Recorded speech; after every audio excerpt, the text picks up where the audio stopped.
24 सितंबर को हिमाचल प्रदेश के ऐतिहासिक पडल मैदान में भारतीय जनता युवा मोर्चा की युवा विजय संकल्प रैली आयोजित होने जा रही है, जिसमें देश के प्रधानमंत्री नरेंद्र मोदी आने वाले हैं।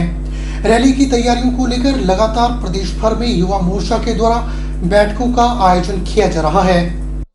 युवा विजय संकल्प रैली में सोलन से करीब 10,000 कार्यकर्ता भाग लेने वाले हैं। सोलन मंडल में सभी 2,000 कार्यकर्ता मंडी में आयोजित रैली में भाग लेंगे। भारतीय जनता युवा मोर्चा के मंडल अध्यक्ष रोहित भारद्वाज ने सोलन में युवाओं से अपील की है कि वे लोग मंडी में होने वाली युवा संकल्प रैली में अधिक से अधिक संख्या में भाग लें। देश में पहली बार प्रधानमंत्री नरेंद्र मोदी किसी मोर्चे को संबोधित करने के लिए आने वाले हैं। मंडी में आयोजित होने वाली इस रैली को यादगार बनाने के लिए प्रदेश के युवा तैयार हैं। उन्होंने कहा कि संगठन और सरकार ने जो नारा रिवाज बदलने का हिमाचल प्रदेश में दिया है, उसे युवा बदलने वाले हैं। हिमाचल प्रदेश के ऐतिहासिक पड्डल मैदान मंडी में देश के यशस्वी प्रधानमंत्री आदरणीय श्री नरेंद्र मोदी जी देश में पहली बार एक मोर्चे को संबोधित करने आ रहे हैं। ये हम सब के लिए गौरवमय क्षण है। पूरे प्रदेश के युवा मोर्चा व सभी युवा साथियों के लिए एक ऐतिहासिक क्षण है, क्योंकि किसी देश के प्रधानमंत्री पहली बार किसी मोर्चे को संबोधित करेंगे और इस रैली को सफल बनाने के लिए, इस कार्यक्रम को सफल बनाने के लिए मेरा सोलन के सभी युवा साथियों से आह्वान है कि आप सभी इस रैली में चलें और जो सरकार और संगठन ने नारा दिया है रिवाज बदलने का, उसमें अपनी आहुति डालें और आप सभी युवा साथी देश की दिशा और दशा बदलेंगे। भाजपा की केंद्र और प्रदेश सरकार की उपलब्धियों का बखान करते हुए भाजपा की रथ यात्रा आज बिलासपुर पहुंची, जिसे हरी झंडी दिखाकर बिलासपुर के विधायक सुभाष ठाकुर ने रवाना किया। सुभाष ठाकुर ने कहा कि प्रधानमंत्री के जन्मदिन के उपलक्ष्य पर हर लोकसभा क्षेत्र से रथ यात्रा रवाना हुई है। विधायक सुभाष ठाकुर ने कहा कि प्रधानमंत्री के जन्मदिन के उपलक्ष्य पर हर लोकसभा क्षेत्र से रथ यात्रा रवाना हुई है। यह रथ यात्रा हर विधानसभा क्षेत्र, गांव-गांव तक, हर बूथ तक जाएगी और इसमें रथ यात्रा के माध्यम से लोगों को सरकारी योजनाओं के बारे में व्यापक जानकारी दी जाएगी और किन-किन योजनाओं का लाभ हुआ है और कैसे सरकार की योजनाओं का लाभ ले सकते हैं, इसके बारे में बताया जाएगा। उन्होंने कहा कि इस बार भी प्रदेश में सरकार का गठन में महिलाओं की अहम भूमिका होगी और महिलाओं में जिस प्रकार का उत्साह देखा जा रहा है, निश्चित रूप से मिशन रिपीट होगा।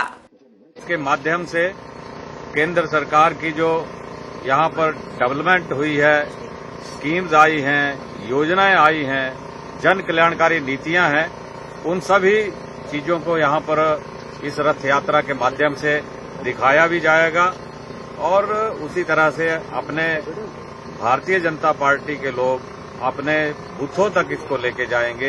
या सेक्टर से होती हुई या हमारे ग्राम केंद्र से होती हुई हमारे प्रत्येक बूथ को कवर करेगी। सदर चुनाव क्षेत्र में 101 हमारे पोलिंग बूथ हैं। ये 101 बूथों तक यह हमारी जो ये रथ यात्रा है यह निकलेगी और इसके माध्यम से प्रदेश सरकार की जो जन कल्याणकारी नीतियां हैं वह सभी उसके माध्यम से प्रचारित भी होंगी, प्रसारित होंगी और लोगों को जिनको लाभ मिला है वह सभी लोग इन सभी स्कीमों को देखेंगे भी, सुनेंगे भी। जिला बिलासपुर की कांग्रेस पार्टी पूर्व मंत्री विधायक रामलाल ठाकुर के साथ कंधे से कंधा मिलाकर खड़ी है। यह बात पत्रकारों से बातचीत करते हुए कांग्रेस के वरिष्ठ प्रवक्ता संदीप सांख्यान ने बिलासपुर में कही। उन्होंने कहा कि जयपुर के अधिवेशन में जो चीजें हुई थी उनको मद्देनजर रखते हुए रामलाल ठाकुर ने इस्तीफा दिया है, लेकिन जो वर्तमान परिदृश्य है वह चुनाव का परिदृश्य है और इसको देखते हुए रामलाल ठाकुर निश्चित रहें। हम सभी उनके साथ कंधे से कंधा मिलाकर खड़े हैं। परसों जो बिलासपुर कांग्रेस की राजनीति में घटित हुआ, मैं उस विषय पे माननीय ठाकुर रामलाल जी को बताना चाहता हूं कि जिला कांग्रेस के जितने भी लोग हैं उन्होंने जो पूरे हिमाचल प्रदेश की राजनीति में अपने काम किए हैं और बिलासपुर में जितने भी आपने काम किया है और बिलासपुर के लोगों के हितों की जो लड़ाई आपने लड़ी है, हम आपके साथ कंधे से कंधा मिला के खड़े हैं हम आग्रह करते हैं हमारी माननीय अध्यक्षा सोनिया गांधी जी से, राजीव शुक्ला जी से, प्रतिभा सिंह जी से कि हिमाचल प्रदेश की क्या वजह रही कि हिमाचल प्रदेश के इतना कदावर नेता को ये बात कहनी पड़ी। इसका दूसरा पहलू ये है कि जो मेरी ठाकुर रामलाल जी से बात हुई थी इस विषय पे कि जयपुर अधिवेशन के अंदर ये चीज़ें जो हुई थी तो उसको मद्देनजर रखते हुए उन्होंने अपने उपाध्यक्ष पद से इस्तीफा दिया है। लेकिन वर्तमान जो परिदृश्य है वो चुनाव का परिदृश्य है। इसको देखते हुए ठाकुर रामलाल जी निश्चिंत रहें कि हम लोग उनके साथ बिल्कुल कंधे से कंधा मिला के खड़े हैं। कांग्रेस पार्टी सारी की सारी आपके साथ कंधा से कंधा मिला के खड़ी है। All India Punjab national bank pensioners and retires association की हिमाचल इकाई का राज्य स्तरीय त्रैवार्षिक सम्मेलन 18 सितंबर को सोलन में संपन्न हुआ, जिसमें प्रदेश के बैंक सेवानिवृत्तों के अलावा अखिल भारतीय स्तर के अनेक शीर्ष नेताओं ने सहभागिता की। सम्मेलन की अध्यक्षता एसोसिएशन के अखिल भारतीय प्रेसिडेंट ML गुप्ता ने की। एक मेजर प्रॉब्लम इसमें है पेंशन की। हमारे 1995 में शुरू हुआ, एग्रीमेंट हुआ 93 में, जिसमें ये बहुत क्लियर था कि pension will be at par with Reserve Bank of India and the government of India. इतने सालों बाद भी अभी पेंशन अपडेशन नहीं हुई। जो 90 में जिसको जो पेंशन मिल रही थी जनरल मैनेजर को, आज जो क्लरिकल है वो उससे ज़्यादा ले रहा है, क्योंकि पेंशन फिक्स्ड है, ये तो मिलता है, पेंशन अपडेट नहीं हुई। दूसरा मुद्दा जो इम्पोर्टेंट है वो रिटायरीज के लिए मेडिकल का है। अनलिमिटेड मेडिकल मिल रहा है, चाहे वो 6 महीने के लिए आए, चाहे साल के लिए आए।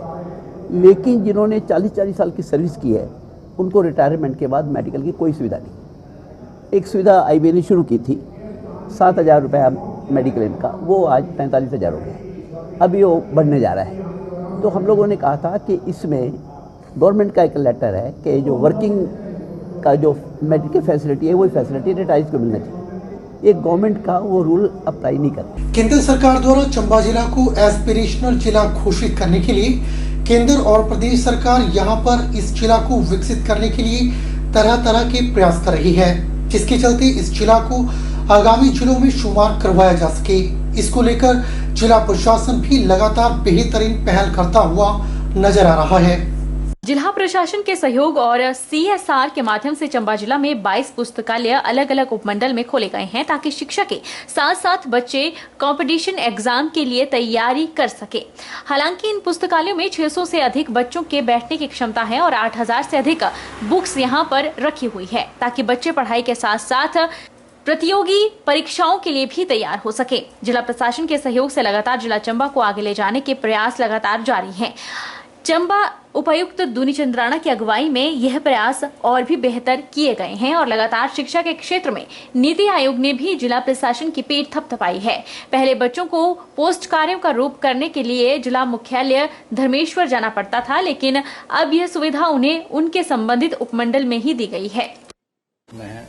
ये लाइब्रेरी CSR के माध्यम से, जो हमारा SJVN प्रोजेक्ट है उसके माध्यम से हमने स्थापित की हैं, जिसमें लगभग 800 के करीब बैठने की व्यवस्था है अलग अलग जगह पे, और लगभग 8,000 पुस्तकें उसमें ऐड की गई हैं। और इन पुस्तकालयों का मकसद ये है कि बच्चे आके वहाँ पढ़ें और उनको बैठने की समुचित व्यवस्था हो, जो जनरली घरों में नहीं हो पाती। और उसके साथ साथ जो कुछ एक कॉमन कॉम्पिटिशंस हैं उसकी पुस्तकें भी वहाँ पे रखी हैं।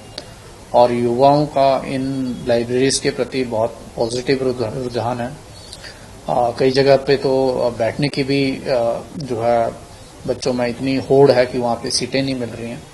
और इस तरह की लाइब्रेरीज मुझे लगता है जिले में अन्य स्थानों पे भी स्थापित की जानी चाहिए, जिससे पंचायती राज संस्थाएं भी आगे आएं, क्योंकि बच्चे अगर पढ़ेंगे तो ये जिला आगे बढ़ेगा, शिक्षा के क्षेत्र में अपना नाम कमाएगा और साथ साथ बच्चे कंपटीशन में भी आगे निकलेंगे। बुलेटिन में फिलहाल वक्त हो चला है एक छोटे से ब्रेक का। ब्रेक के बाद तुरंत हाजिर होते हैं।